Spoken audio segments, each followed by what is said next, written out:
결혼식을 말했다. 주례는 어떤 분이 봐주시기로 했대? 대학 때 교수님이시라나 봐. Who's going to preside over the wedding? I heard one of his college professors will do it. Who's going to officiate the wedding? It seems one of his college professors will be doing it. 네, 결혼식을 말했다 계속 이어서 설명드리겠습니다. 그 주례를 사전에서 찾으면은 officiate라는 단어가 나옵니다. officiate인데요. 조금 어려워 보이는 단어인데 그 단어를 써서 표현을 해도 되고요. 아니면은 첫 번째 문장처럼 preside over라는 표현을 써도 되죠. presid인데요. 이 preside over는 보통 사회를 본다, 어떤 행사를 주관한다, 사회를 본다 이런 뜻으로 쓰는데 우리나라 결혼식은 주례 따로 사회자 따로 있습니다만은 결혼을 주재하는 사람을 preside over 이렇게 표현을 해도 좋겠습니다. 그래서 주례는 officiate 혹은 preside over the wedding 이런 표현을 활용하시면 되겠습니다. 자, 그럼 영어 버전 들어보시고요. 2번 대화로 가겠습니다. Who's going to preside over the wedding? I heard one of his college professors will do it. Who's going to officiate the wedding? It seems one of his college professors will be doing it. 청첩장 열심히 돌리고 있긴 한데 하객이 너무 적을까봐 걱정이야. 가까운 분들 모시면 되는 거지 뭐. 꼭 많아야 좋은 건 아니잖아. I'm sending out lots of wedding invitations, but I'm worried about not enough people coming. Isn't it enough to have people close to you come? Having lots of people isn't necessarily a good thing. I'm mailing out a lot of wedding invitations, but I'm worried that there won't be enough people coming. Having people close to you come is enough. You don't need lots of people coming. 청첩장은 wedding invitation이라고만 하면 되죠. 굳이 그 card라는 단어를 붙여서 wedding invitation card라고 하지 않고 그냥 wedding invitation이라고만 해도 충분히 의미가 표현이 되죠. 그 다음에 하객이 너무 적을까 걱정이 된다 이런 말이 나오는데요. 하객이라는 말도 그 명사 단어 하나를 찾으려고 하지 마시고 충분한 사람이 오지 않을까봐, 충분히 많은 사람이 오지 않을까봐 걱정이 된다 이런 뜻으로 worried about not enough people coming 이렇게 people이라는 단어를 써서 쉽게 표현을 해도 되겠죠.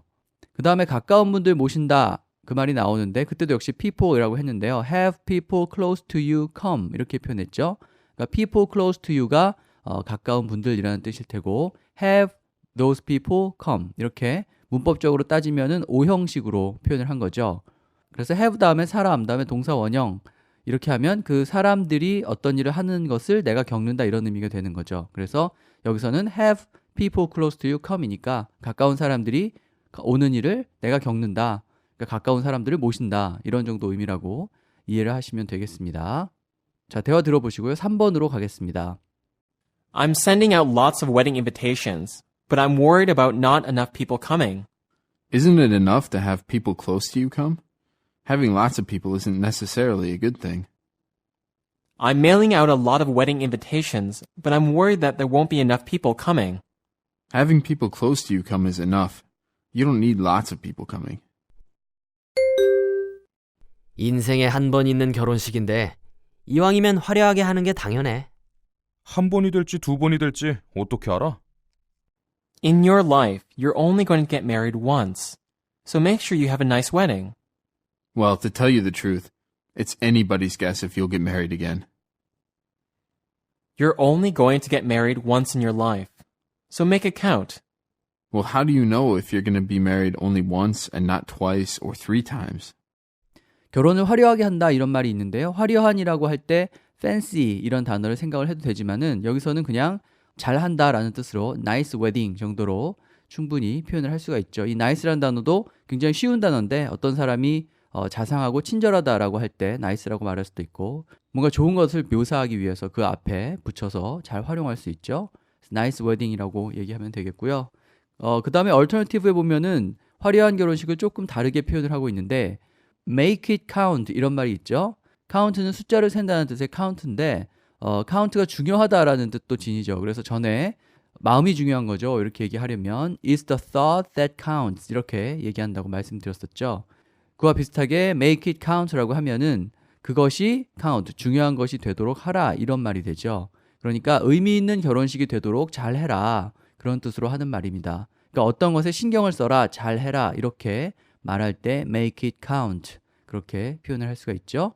자, 그랬더니 한 번 될지 두 번 될지 어떻게 하냐 이런 말을 하는데 거기 어떻게 하냐 모른다 이렇게 얘기할 때 It's anybody's guess 이렇게 얘기했죠.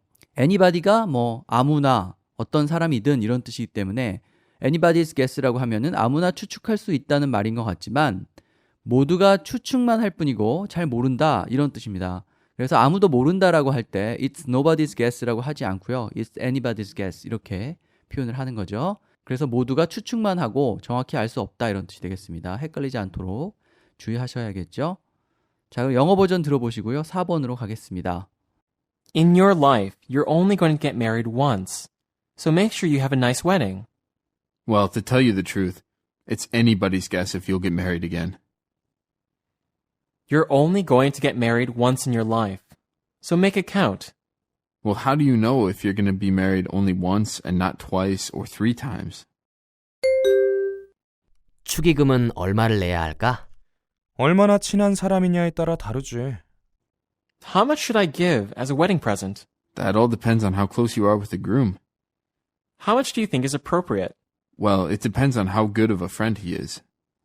축의금이라는 말은 영어권 국가에는 없죠. 그 결혼을 축하를 하면서 돈을 주는 일이 드물기 때문인데 대신 register라는 표현이 있습니다. 그 등록하다라는 뜻인데요. 그 신랑 신부가 어떤 물건이 필요하다, 이런 선물을 받고 싶다라고 하면은 그것을 주변 상점이나 아니면 웹사이트 같은 데 등록을 하죠. 그러면 이제 하객들이 돈을 모아서 그걸 사주는 그런 시스템이죠. 그래서 register라고 얘기를 하고요.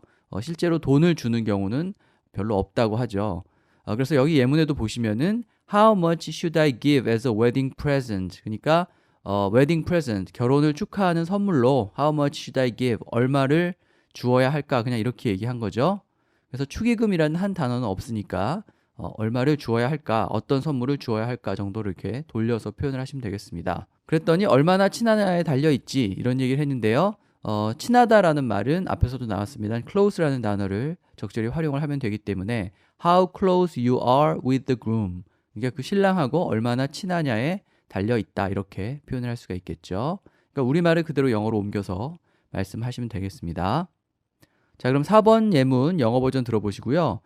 다음 결혼은 현실이라고 말했다로 넘어가겠습니다. How much should I give as a wedding present? That all depends on how close you are with the groom. How much do you think is appropriate?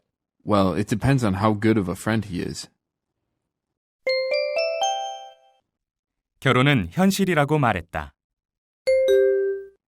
신랑감이 의사인데 혼수 문제 때문에 결국 파혼했대. 하여튼 있는 것들이 더하다니까.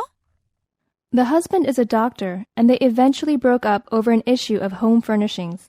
See? That's a sign that those who are well educated and wealthy are even greedier than most of us. The husband's a doctor, and they broke up over the cost of furnishing their home. It's a perfect example of people who are never satisfied with what they have. 네, 우리나라에서는 남자는 집, 여자는 혼수 이런 등식이 좀 익숙한데 원어민들한테는 이런 생각이 좀 낯설게 느껴진다고 그래요. 제가 그래서 이 4챕터 끝에 보면은 문화적 차이를 설명한 섹션에 그 얘기를 좀 설명을 해뒀으니까 참고해 보시면 좋을 것 같고요. 혼수를 영어로 표현을 하려면은 혼수가 집안의 살림이나 가재 도구를 어떻게 장만하냐 뭐 이런 얘기니까 issue of home furnishings, 그러니까 집안 살림을 장만하는 문제 이렇게 얘기를 했죠. 이 furnish라는 단어가 공급하다 이런 뜻인데요. furniture하고 어원이 같죠. 그래서 home furnishing이라고 하면은 집안 살림이라든지 가구라든지 이런 것을 갖추는 것, 장만하는 것 이런 것을 의미하죠. 그래서 그 정도로 혼수를 표현하시면 되겠고요. 물론 뭐 우리가 생각하는 혼수하고 정확히 일치하진 않지만 가재 도구, 집안 살림 그런 의미로 home furnishing이라는 표현을 좀 활용하시면 되겠습니다. 그 다음에 뭐 흔히 하는 말인데 있는 것들은 더하다 이런 말이 나오는데요. 의미를 좀 풀어서 그냥 영어로 표현할 수밖에 없겠죠. 이 말의 의미를 좀 생각을 해보면 많이 가진 사람들이 더 탐욕스럽다. 뭐 혹은 뭐 자기가 가진 것에 만족을 못하는 사람들이 있다 이런 의미일 테니까 그렇게 영어로 표현하는 수밖에 없겠죠. 그래서 첫 번째 문장에서는 Those who are well educated and wealthy are even greedier than most of us. 그러니까 평범한 우리들보다는 who are well educated and wealthy, 교육도 더 잘 받고 부유한 사람들이 탐욕스러운이라는 뜻을 지닌 단어가 greed이죠. G-R-E-E-D-Y. 그걸 그 비교구로 만들어서 are even greedier 이렇게 표현을 했죠. 꼭 이런 말로 표현을 해야 된다는 얘기는 아니고요. 이런 식의 어떤 그 어프로치를 기억을 하시고 핵심적인 단어들, 그러니까 여기서는 뭐 well educated, wealthy, greedy 이런 단어가 되겠죠. 그런 단어들을 기억하시고 적절히 의미를 전달하시는 수밖에 없겠죠. Alternative에 보면은 there are people who are never satisfied with what they have. 그러니까 자신이 가진 것, what they have, 가진 것에 are never satisfied with. 절대 만족하지 못하는 사람들이 있다. 이런 식으로 얘기를 했죠. 그래서 만족을 모르는 사람들이 있다. 뭐 그 말이 결국은 많이 가진 사람들일수록 더 뭔가 욕심을 부린다. 이런 의미가 되겠죠. 그래서 그렇게 표현을 할 수도 있겠습니다. 이런 표현들은 꼭 결혼과 관련된 상황이 아니더라도 뭔가 자기 생각을 표현하기 위해서 쓸 수 있을 테니까 기억을 해두시면 되겠죠. 자, 그럼 영어 버전 들어보시고요. 2번 대화로 가겠습니다. The husband is a doctor, and they eventually broke up over an issue of home furnishings. See? That's a sign that those who are well educated and wealthy are even greedier than most of us.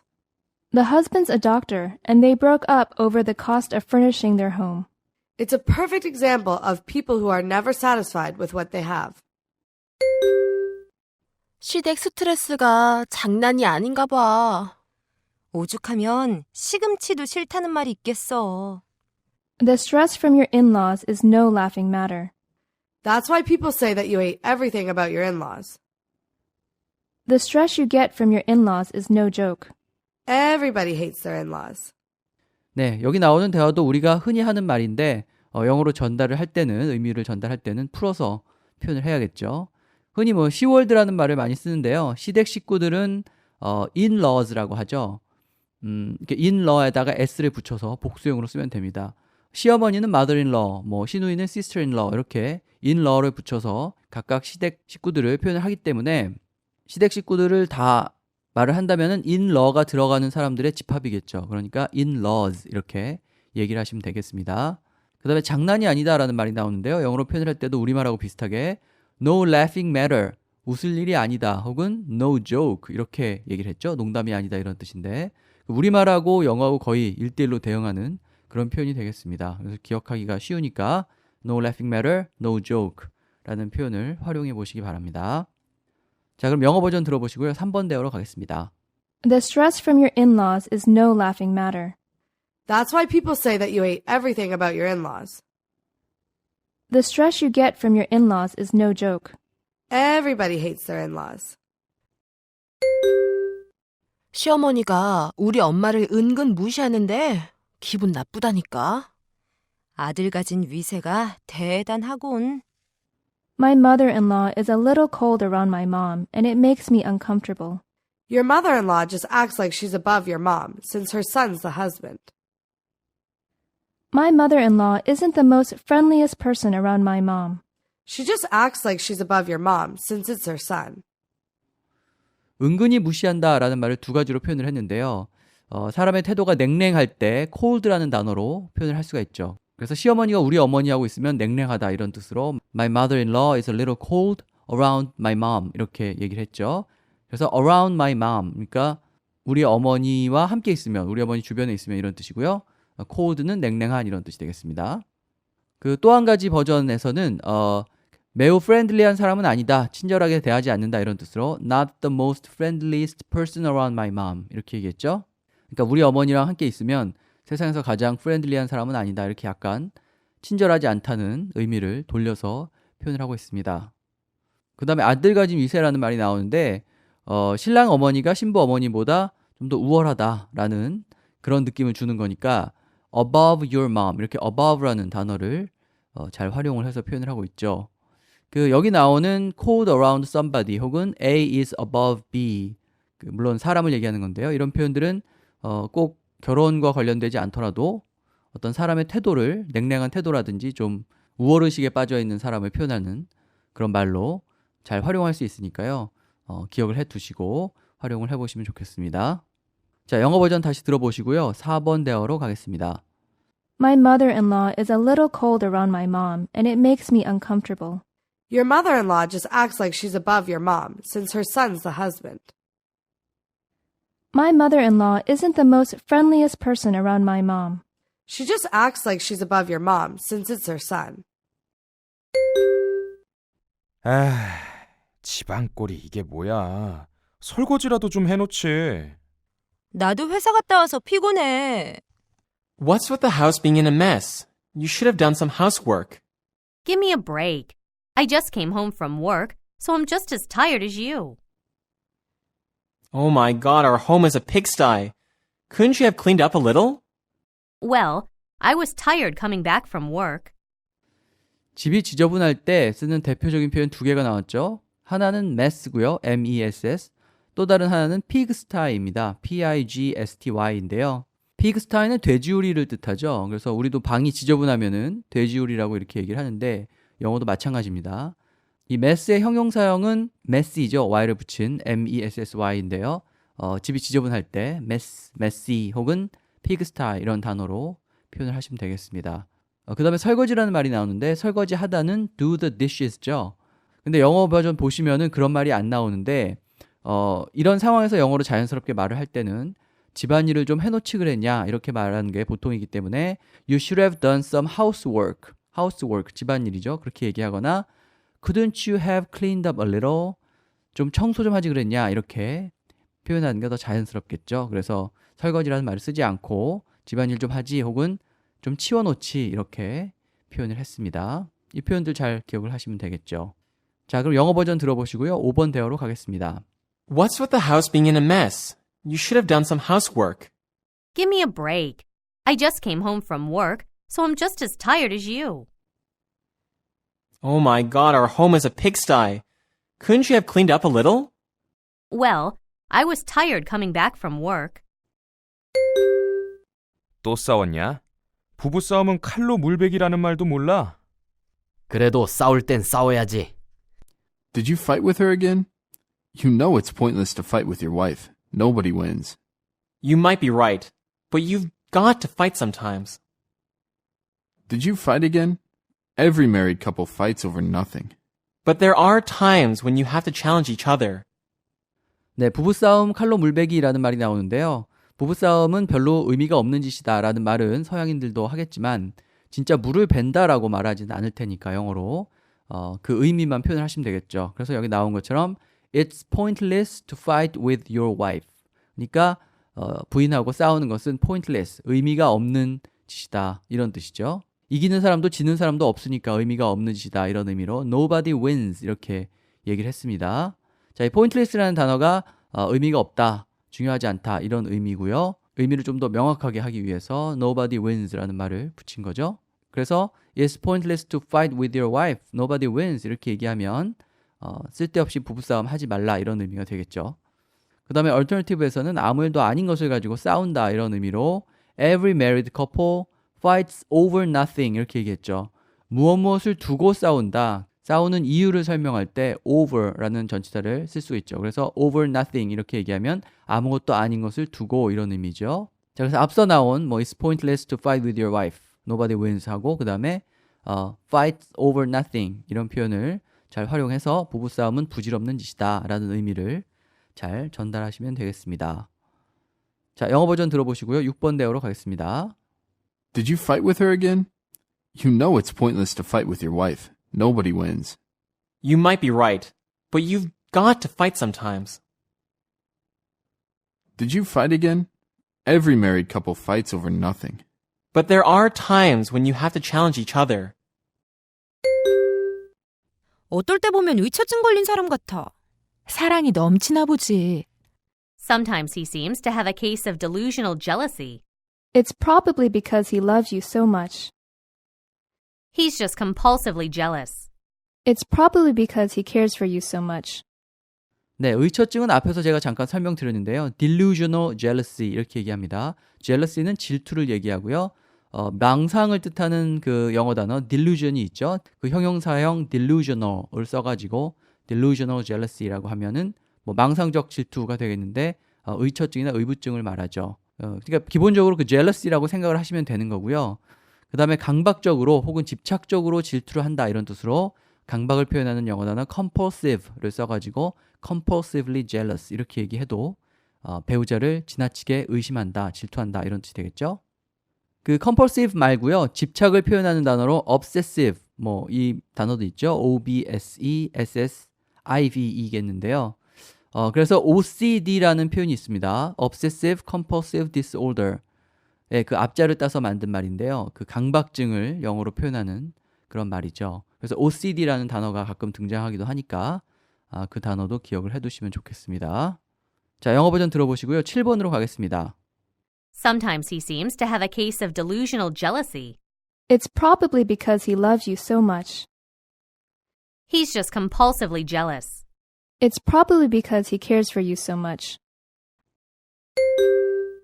사랑이 식은 거야. 벌써? 아직 한창 좋을 때 아닌가? There's no more love in the relationship. Already? I thought you two were still enjoying the honeymoon stage of your relationship. Our relationship's really cooled down. Has the spark really gone out of your relationship? 네, 사랑이 식었다는 말이 나오는데요. 더 이상 사랑은 없다 이런 뜻으로 no more love in the relationship 이렇게 얘기해도 되고요. 아니면 식었다는 말을 cool down 이렇게 표현을 하실 수도 있죠.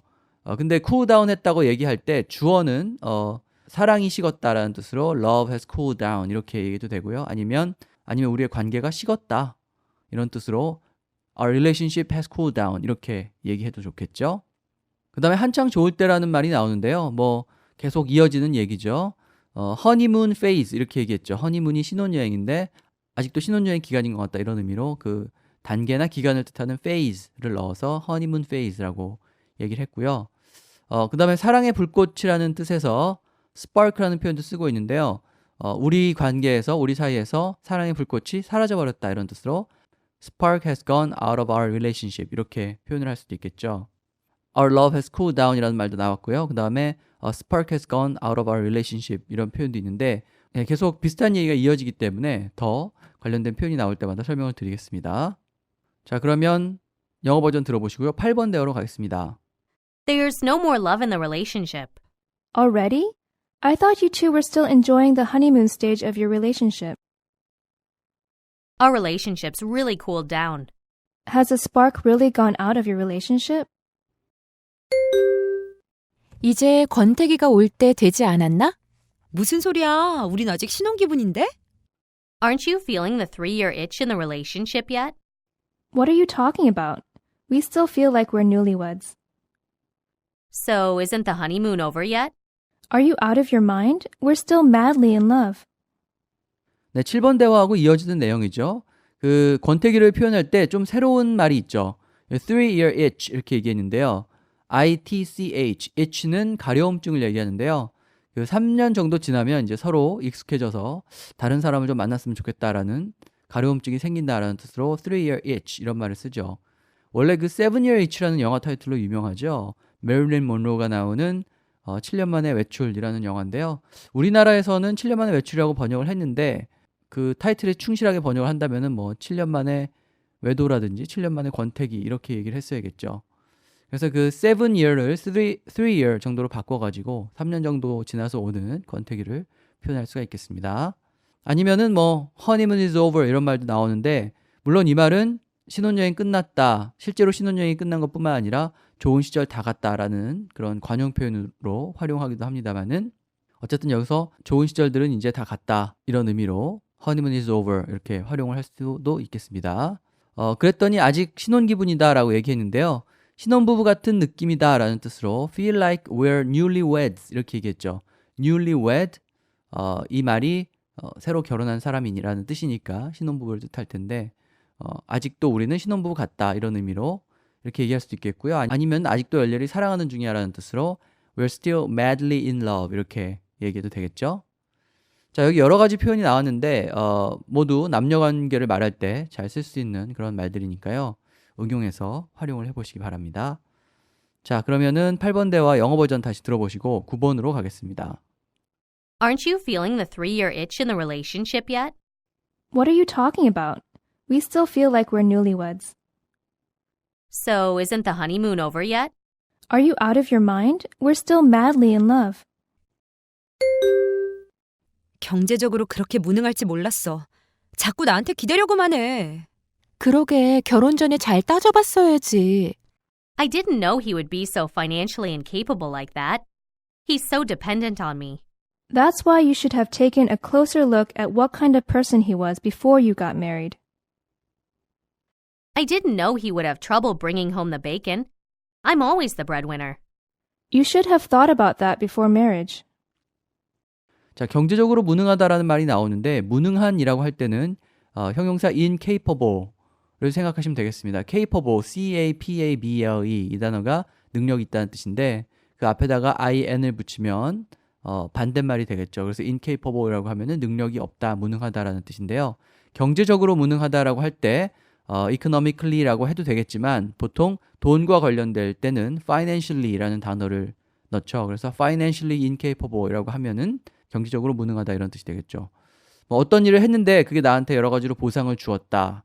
경제적으로도 보상을 주었다. 그러니까 돈이 생겼다 이런 말이죠. 그렇게 얘기하려면 it rewarded me financially 이렇게 얘기하시면 되겠습니다. 돈과 관련된 것을 표현할 때 financially라는 단어를 적절히 활용하시면 되겠고요. 그 다음에 alternative에 보면은 have trouble bring home the bacon 이런 말이 나오는데요.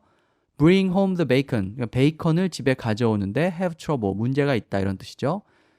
bring home the bacon은 우리말로 따지면은 뭐 먹여 살리다, 가족을 먹여 살리다, 가장 노릇을 하다 이런 뜻입니다. 그래서 가족들을 부양하는데 먹여 살리는데 문제가 있다 이런 뜻인데 결국 그 말이 뭐 경제적으로 무능하다 이런 의미가 되겠죠. 자, 영어 버전 다시 들어보시고요. 마지막 10번 대어로 가겠습니다. I didn't know he would be so financially incapable like that. He's so dependent on me. That's why you should have taken a closer look at what kind of person he was before you got married. I didn't know he would have trouble bringing home the bacon. I'm always the breadwinner. You should have thought about that before marriage. 애만 아니었으면 벌써 이혼했어. 그렇게 맨날 죽는 소리 할 거면 결혼은 왜 한 거야? I would have divorced you already if we hadn't had children. Why did you marry me in the first place if you're going to be so unhappy about our marriage? If we didn't have the kids, I would have probably divorced you by now. If you're so miserable, why did we get married in the first place? 애만 아니었으면 이혼했다 이런 말이 나오는데 그 첫 번째 버전 I would have divorced you already if we hadn't had children. 자, 이 문장은 우리가 문법 시간에 배운 가정법 과거 완료 문장이죠. would have divorced 그다음에 if we hadn't had children 이렇게 되어 있죠. 그 얼터너티브 버전에 보시면은 같은 말을 하고 있는데 if we hadn't had children 이라고 얘기하지 않고 if we didn't have the kids 이렇게 그냥 가정법 공식에 맞지 않게 그냥 과거형으로만 얘기를 하고 있죠. 사실 원어민들도 가정법을 정확히 우리가 문법 시간에 배운 대로 지키지 않고 표현하는 경우가 많습니다. 그러니까 과거형을 쓰나 뭐 과거 완료형을 쓰나 이런 건 따지지 않고 그냥 적절히 표현하는 경우도 많죠. 그래서 그 첫 번째 버전처럼 공식에 맞게 표현하실 수도 있고요. 아니면 얼터너티브에 있는 것처럼 그냥 과거 시제로만 얘기하셔도 크게 문제가 없겠습니다. 그랬더니 죽는 소리 한다 이런 말이 나오는데 의미를 생각을 해보면은 결혼 생활이 그렇게 불만족스러우면 왜 나랑 결혼했냐 이렇게 결혼 생활의 불만족스러움을 표현하는 말이니까 unhappy about our marriage 이렇게 결혼에 대해서 행복하지 않다 unhappy라는 단어를 써서 쉽게 표현할 수도 있겠고요. 아니면은 if you're so miserable 이렇게 얘기했죠. miserable이라는 게 비참한 이라는 뜻인데요. 결혼 생활에 대해서 행복하지 않고 불만이 많은 상황을 표현할 때도 활용할 수가 있겠죠. 자, 그러면 10번 대화 한번 들어보시고요. 다음 페이지 결혼에 대해 이렇게도 말했다로 넘어가겠습니다. I would have divorced you already if we hadn't had children. Why did you marry me in the first place if you're going to be so unhappy about our marriage? If we didn't have the kids, I would have probably divorced you by now. If you're so miserable, why did we get married in the first place? 네, 거기 관련된 표현들이 쭉 나오는데 중간에 보면은 그 사랑이 식었다라는 말이 또 한번 나오는데요. 앞에서는 그 spark has gone out of our relationship 이런 말을 썼었죠. 그 사랑을 불꽃에 혹은 뭐 불에 많이 비유를 하기 때문에 우리 관계에서 불꽃이 사라졌다라는 뜻으로 그렇게 얘기했는데요. 여기서는 the fires out of our relationship 이렇게 fire라고 얘기하고 있죠. 그러니까 뭐 spark라고 얘기하든지 fire라고 얘기하든지 그것이 우리 사이에서 사라졌다라고 얘기하면 사랑이 식었다라는 표현 의미가 전달이 되겠죠. 그렇게 말해도 되고요. 또 한 문장 보면은 더 이상 예전 같지 않다는 뜻으로 It's not like it used to be 이렇게 얘기했죠. It used to be는 과거에 그러했던 모습인데 그것 같지 않다라고 얘기했으니까 It's not like it used to be. 더 이상 예전 같지 않다. 사랑이 식었다. 이런 말이 되겠죠. 자, 그래서 오늘 결혼식 그리고 결혼과 관련된 그런 표현들 좀 살펴봤는데요. 오늘 방송은 이것으로 마치고요. 다음에 출산에 관한 영어 표현 계속 이어서 보겠습니다.